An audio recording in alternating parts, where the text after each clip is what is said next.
मेरे मन में भी शिव, मेरे तन में भी शिव, रोम रोम में समाया तेरा नाम रे। हाय मेरी सांसों में तेरा ही नाम रे। हाय मेरी सांसों में तेरा ही नाम रे। जैसे भस्म में शिव, जैसे चंदा में शिव, नीले अंबर में समाया तेरा नाम रे। हाय শ্রাবণ মাসের শেষ সোমবারে জল ঢালতে গেলাম, কে কে গেলাম, কোথায় গেলাম, কিভাবে গেলাম সবটাই এই ভিডিওটাতে তোমাদেরকে বলবো। আশা করছি তোমাদের ভিডিওটা অনেক ভালো লাগবে আর সম্পূর্ণ ভিডিও দেখার অনুরোধ রইল। সো হ্যালো প্রিয়ন, গুড মর্নিং সবাইকে। কেমন আছো সবাই? আশা করছি সবাই বেশ ভালো আছো, আমিও কিন্তু বেশ ভালো আছি। তিথি লাইফস্টাইলের নতুন ভিডিওতে তোমাদেরকে অনেক অনেক শুভেচ্ছা আর আমার অনেক অনেক ভালোবাসা জানিয়ে আজকে একটা সুন্দর ভিডিও শুরু করতে চলেছি। আশা করছি তোমাদের ভিডিওটা অনেক ভালো লাগবে। এখন কিন্তু প্রায় সকাল 5টা 17 বাজে আর আমি কিন্তু বেরিয়ে পড়েছি, যাব হচ্ছে বাবার মাথায় জল ঢালতে। এই 5টা সোমবারের মধ্যে মানে 4টে সোমবার তো চলে গেছে, তার মধ্যে একটাতেও যেতে পারিনি। আজকে কিন্তু যাচ্ছি। আমরা যাচ্ছি হচ্ছে গোসানিমারিতে কান্তেশ্বর মন্দিরে। এটা একটা কিন্তু কাহিনী আছে, কান্তেশ্বর রাজার একটা কাহিনী আছে। আমি অন্য একটা ভিডিও তোমাদের সঙ্গে অবশ্যই শেয়ার করব। তো সেই মন্দিরেই কিন্তু যাচ্ছি। আগের বছর যেখানে গিয়েছিলাম সেম এই বছর আমি সেখানেই যাচ্ছি। অন্য জায়গায় যাওয়ার কথা ছিল, জলপেশে যাওয়ার কথা ছিল, কিন্তু আজকে শেষ সোমবার সেজন্য আর গেলাম না। আর তার আগে যাওয়ার কথা ছিল, কিন্তু একটার পর একটা প্রবলেম চলেই আসে, সেজন্য আর যাওয়া হয়নি আর কি। তো শেষ সোমবারে যাচ্ছি কান্তেশ্বর মন্দিরে বাবার মাথায় জল ঢালতে। তোমরা কারা কারা এখানে এসেছিলে অবশ্যই কিন্তু বলবে, আর তোমরা কোথায় কোথায় জল ঢালতে গিয়েছিলে সেটাও কিন্তু অবশ্যই কমেন্টে জানাবে। আমরা তো আগের বছরও সকালবেলা গিয়েছিলাম, এই বছরও সকালবেলায় বেরিয়েছি। অনেকে কিন্তু রাত্রিবেলাও বেরিয়েছে আমাদের এই জায়গা থেকে। রাত 12টার সময় মাইকে করে মানে মাইক ঠাইক নিয়ে সবাই মিলে নাচতে নাচতে হেঁটে হেঁটে এই জায়গায় এসেছে। আমি আসতে চাই কিন্তু আমার শরীরটা ভীষণ খারাপ, সেই জন্য আসতে পারিনি। আর যেহেতু একটা সোমবারও জল ঢালতে পারিনি সেজন্য কিন্তু মানে আসলাম। যদি অন্য সোমবারগুলোতে জল ঢালতাম তাহলে হয়তো আজকে আসতামই না আর কি। আমার শরীরটা ভীষণই খারাপ, তারপরেও কিন্তু আসলাম আর কি। মানে ভিতরে কেমন কেমন যেন লাগে, জ্বর ভাব লাগে, মাথা ব্যথা করে, এরকম একটা অবস্থা। সেই জন্য যেতে চাইনি। তারপরে ভাবলাম যে এই বছরটা তো আর আমার জীবনে আর কোনোদিন ফিরে আসবে না, এই বছরটা চলেই গেল, আবার সামনের বছর আবার আসবে, আবার তখন যেতে পারবো কি পারবো না, সেই জন্য কিন্তু যাচ্ছি। আর দেখো যার যার গ্রাম থেকে সবাই কিন্তু এসেছে, আমাদের চান্নামারি থেকেও আর কি, আমার বাবার তো চান্নামারি, ওই জায়গা থেকেও অনেকেই এসেছিলো, অনেকের সাথে দেখা হয়েছে। সব প্রতি বছরই অনেকেই আসে, তো এইগুলোই বেশ ভালো লাগে। এক জায়গায় গেলে কিন্তু সবার সঙ্গে দেখা হয়, কথা হয়, এই জন্যই কিন্তু যেতে ইচ্ছা করে। আমি তো সব জায়গায় যাই, আমার বেশ ভালো লাগে। আর তোমাদের সঙ্গে কথা বলতে বলতে কিন্তু নদীর ঘাটে চলে এসেছি। এই নদীর নামটা হচ্ছে মানসাই নদী। এটা আমার বাবার বাড়িতেও কিন্তু এই নদীটা আমার বাবার বাড়ির ওই সাইডেও আছে। এই নদীটা অনেক বিশাল বড় একটা নদী, আর এর গভীরতা তো অনেক বড়। যদি কেউ জলের মধ্যে পড়লো তাকে 2-3 দিনের মধ্যে পাওয়াই যায় না, এরকম একটা অবস্থা, এতটা গভীরতা আর কি নদীর।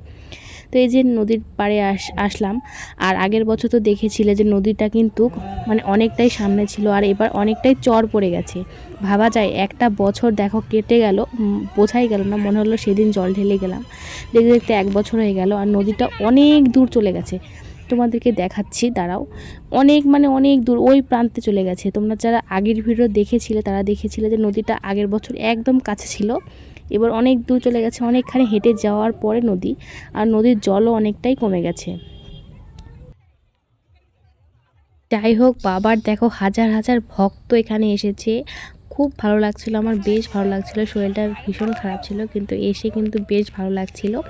আর দেখো জল ঢালার আগে মানে জল ভরে এই জায়গায় আর কি ব্রাহ্মণ থাকে, এই জায়গায় পুজো করে ক্ষমা চেয়ে সব কিছু মানে পাপ ঠাপ একটু ক্ষয় ঠয় করে তারপরে কিন্তু জল মাথায় করে নিয়ে কান্তেশ্বর বাবার মন্দিরে কিন্তু যেতে হবে। আর অনেকেই বাড়ি থেকে স্নান করে আসে, তারা আর এখানে স্নান করে না, জল ছিটিয়ে নেয়। আমি তো স্নান করে এসেছি, কিন্তু প্রত্যেকবারই মানে আগের বছরে এসে স্নান করেছিলাম নদীতে, এবারও স্নান করব। একটা দিনই দেখা যাক না কি হয়। শরীরটা তো ভালো না, স্নান করলে তো অবশ্যই শরীর খারাপ হবে, কিন্তু কিচ্ছু করার নেই, ইচ্ছা তো করেই বল। নদী দেখলে তো স্নান করতে ইচ্ছা করে, বেশ ভালো লাগে নদীতে স্নান করতে। আর সবার পুজো দেখছিলাম আর কি। আমরাও আর কি ওরকমটা করব, কিন্তু ভিডিও করে দেবে, সেই জন্য তোমাদেরকে দেখালাম যে আমরাও কিন্তু স্নান টান করে এসে ওইরকম করে পুজো করব। সবার পুজো দেখছিলাম। আমাদের গ্রাম থেকে অনেক বউরা এসেছে, তাদের সঙ্গে কথা বললাম। বলার পরে এই যে এখন কিন্তু আমরা স্নান করতে যাব, আমি আর আমার ভাস্তা আর কি।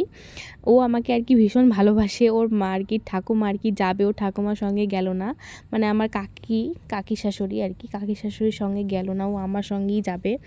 আগের বছর তো তোমাদের দাদাভাই আর আমি এসেছিলাম, এবছর ওকে সঙ্গে করে নিয়ে এসেছি, কারণ এই জায়গায়ও কোনোদিন নাকি আসেনি, সেই জন্য ওকে নিয়ে আসলাম। আর ও নদীটা দেখে এতটা এক্সাইটেড হয়ে গেছিলো, মানে জল দেখে বিশেষ করে জল থেকে উঠতেই চাইছিল না।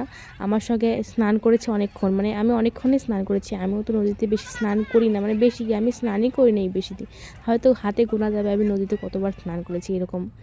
তো আমিও তো নদী দেখে এক্সাইটেড হয়ে গেছি, স্নান করলাম। আমার সঙ্গে তো প্রায় না হলেও 10 থেকে 15 মিনিট দুজনে স্নান করে আসার পরে এখন আবার বলছে কি মানে কাকিমণি আমি আবার কাকায়ের সঙ্গে স্নান করতে যাব আর কি। তাই আমি বললাম যা, আর কাকা বললো ঠিক আছে যাই, আজকের দিনই তো, বেশি প্রবলেম হবে না। আর ওর একটু সমস্যা বলতে কি, ওর একটুতেই আর কি অসুখ হয় আর কি, একটুতেই কিছু হলেই অসুখ হয়ে যায়, তো এই জন্য একটু ভয় লাগছিল। তারপর ও বললো যে ঠিক যা হবে দেখা যাবে আর কি, আজকের দিনই তো। ও বলে নিয়ে গেল সাহস করে। আমি বললাম আমার কিন্তু সাহসই কুলাচ্ছে না, কিছু হলে আবার অনেক কথা শুনতে হবে, সেই জন্য আমি দাঁড়িয়ে আছি। ও নিয়ে গেল সাহস করে আর কি, আর আমি ওদের জন্য ওয়েট করছি। তারপরে আবার এই যে ব্রাহ্মণের কাছে চলে আসলাম, এসে কিন্তু এখন পুজো করব। আমি এদিকে আবার ধূপকাঠি ধরিয়েছি, মানে ধরাচ্ছি, আর তোমাদের দাদাভাইকে বললাম একটু ভিডিও করে দাও, তাছাড়া তো আর এরপরে তো পুজো করতে গেলে কেউ ভিডিও করে দেবে না। তো এখনই আর কি ধূপকাঠি ধরাচ্ছি, তুমি একটু ভিডিও করে দাও। তো সেই জন্য ভিডিও করলো। আর ব্রাহ্মণ কিন্তু এখানে অনেক কয়টাই আছে, মানে এখানে একজন ওখানে একজন, মানে জায়গায় জায়গায় বসেছে, যার জায়গায় যে যাচ্ছে, কারণ একলা ব্রাহ্মণ হলে তো কুলোনো যাবে না, যত লোক একটা যদি ব্রাহ্মণ থাকে সেই জায়গায় কীরকম একটা অবস্থা হবে বলো, সারাটা দিন লাগবে এই কাজ করতে। আর ব্রাহ্মণের তো অভাব নেই না, অনেক ব্রাহ্মণ থাকে। তো আমরা এই ব্রাহ্মণের কাছে আসলাম, আমাদের বাড়ির পাশে একটা ব্রাহ্মণ ছিল, তো সেখানে দেখি ভীষণ ভিড়। অত ভিড়ে ওয়েট করা সম্ভব নয়, কারণ আবার ওই কান্তেশ্বরের মন্দিরে গিয়ে আবার লাইনে দাঁড়াতে হবে। এখানে যদি এতটা লেট করি, সেখানে জল ঢালতেও তো অনেকটা লেট হবে, আবার বাড়িও ভিড়তে হবে।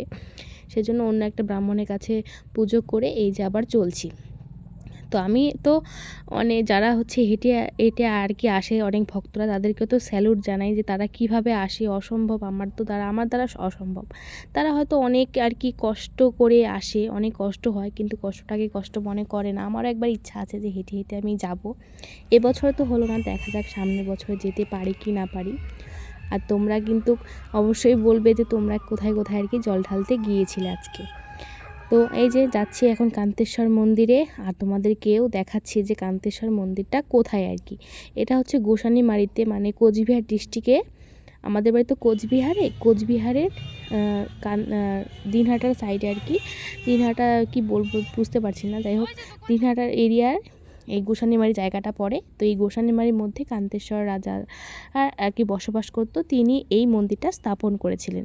সেই থেকে এই মন্দিরটার নাম হচ্ছে কান্তেশ্বর মন্দির। আমরা কিন্তু কান্তেশ্বর রাজার মন্দিরে চলে এসেছি, আর এসে আমার ভাস্তাকে বললাম যে জলের ঘটটা মাথায় নিতে, ও নিয়ে যাচ্ছে। আর প্রচণ্ড পরিমাণে ভিড়, এখানে কিন্তু টিকিটের ব্যবস্থা করেছিল, একজনের 10 টাকা করে নিয়েছে। তো যাদের কাছে টাকা ছিল না তারা দেয়নি, আমরা দিয়েছিলাম আর কি 10 টাকা, মানে দুজনে মিলে 20 টাকা দিয়েছিলাম। আর অনেক ভক্তরা তো টাকা নিয়ে আসেনি, তো তাদের কাছে টাকা কিন্তু নেয়নি। টিকিট কেটে এই যে ভিতরে এন্ট্রি নিলাম, আর ও কিন্তু মাথায় করে জল নিয়ে যাচ্ছে। আর ওর না ভীষণ জল পিপাসা মানে লেগেছিল। ও না খুব আস্তে আস্তে কথা বলে, তো ওর কথা আর কি জোরে হয় না, মানে খুব আস্তে, মানে কথা বলতে পারে ঠিকই, কিন্তু মানে খুব সাউন্ড কম আর কি, ঠিক আছে। তো ও জল পিপাসা লাগছে বলে বলছিল যে কাকিমা আমার জল পিপাসা লাগছে। আমি শুনতে পারছিলাম না, এত ভিড়ে কি কথা শোনা যায় বলো, তার মধ্যে আর মাইক বাজছে। ও কী করছে, ওই ঘটের জলে না খেতে, মানে খাওয়া শুরু করে দিয়েছে। সকালবেলা তো ও কিছু খেয়ে আসেনি, একটা ছোট্ট একটা বাচ্চা, 3-4 বছর একটা বাচ্চা, সে যদি এখন মনে করো 8:30টার মতো বাজে, এখনও কিচ্ছু খায়নি, তো ওর তো একটু জল পিপাসা লেগে যায়, ও বুঝতে না পেরে ওই ঘটের জলেও খাওয়া শুরু করে দিয়েছে। সেই জন্য ভিতরে আরও ঠাকুর ছিল আর কি, শিব ঠাকুর ছিল, তো সেখানে আর কি জল ঢালতেই পারলাম না। ওকে নিয়ে বাইরের চলে আসলাম পিছনের গেট দিয়ে, যেই জায়গা দিয়ে এন্ট্রি সেই জায়গা দিয়ে আর কি বাইরে বেরোতে দেয় না, পিছন পাশে একটা গেট আছে, তো সেই গেট দিয়ে আর কি বাইরে বেরোতে হয়, তো সেটাই করলাম। আর এখানে কিন্তু আমার কাকির সঙ্গে দেখা হয়ে গেছিলো, মানে আমার নিজের কাকি আর কি। তো সে এসেছিলো, তার সাথে কথা বললাম অনেকক্ষণ। কথা বলার পরে এই যে খিচুড়ি প্রসাদ খেয়ে উপোসটা আর কি ভাঙলাম। আর ভিডিওটা আর বেশি বড় করছি না, ভিডিওটা এখানেই শেষ করছি। আর ভিডিওটা শেষ করার আগে একটাই কথা, যারা যারা তোমার কাছে এসেছিলো বাবা, তাদের সবার মনের বাসনা পূরণ করো। আর সবার শেষে একটাই কথা, হর হর মহাদেব, ওম নমঃ শিবায়।